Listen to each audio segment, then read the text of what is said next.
সন্ধ্যের সময় রেডি হয়েছি, বেড়াতে যাব। ঠিক আছে, আমরা অনেকক্ষণ ধরে দাঁড়িয়ে আছি, কি হচ্ছে ব্যাপারটা। দিয়ে পরে বুঝতে পারলাম এই যে গাড়ির ইঞ্জিনের মধ্যে একটা ছোট্ট বিড়াল বাচ্চা ঢুকে বসে আছে।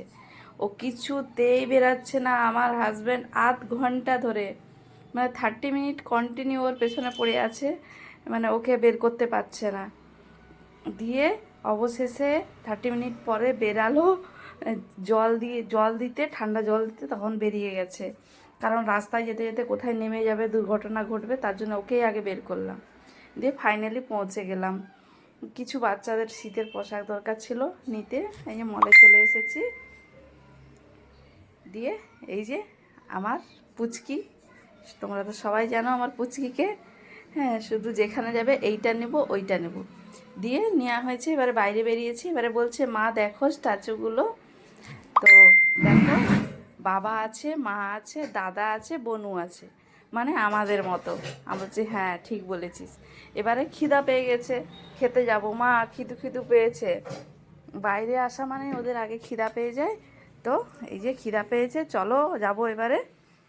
আমি বললাম আচ্ছা ঠিক আছে, বাবা বিলটা দিক, তারপরে যাওয়া হচ্ছে। এই যে পৌঁছে গেলাম দাদা বৌদি বিরিয়ানি। এটা কিন্তু কলকাতা নয়, এটা আমাদের মালুনচাতে, খড়গপুর মালুনচা। এই যে কাবাব আর রাতের ডিনার সব নিয়ে একটু বসে গেছি আর কি। আমার খাওয়া অলরেডি শেষ হয়ে গেছে। দিয়ে খাবার পরে একটু জিরু নাও, জিরু খাবো। আচ্ছা, এই যে জিরু নিয়ে মলের মধ্যে বসে আছে। এটা অন্য মলে গিয়েছিলাম।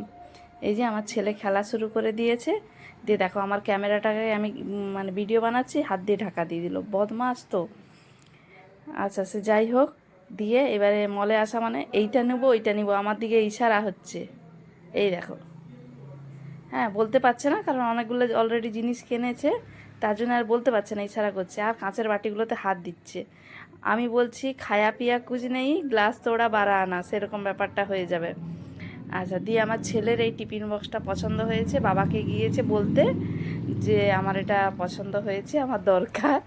কিন্তু আমার হাজব্যান্ড যতক্ষণ না, মানে বাচ্চারা চাইলেই সঙ্গে সঙ্গে কিছু দেয় না। ভিডিও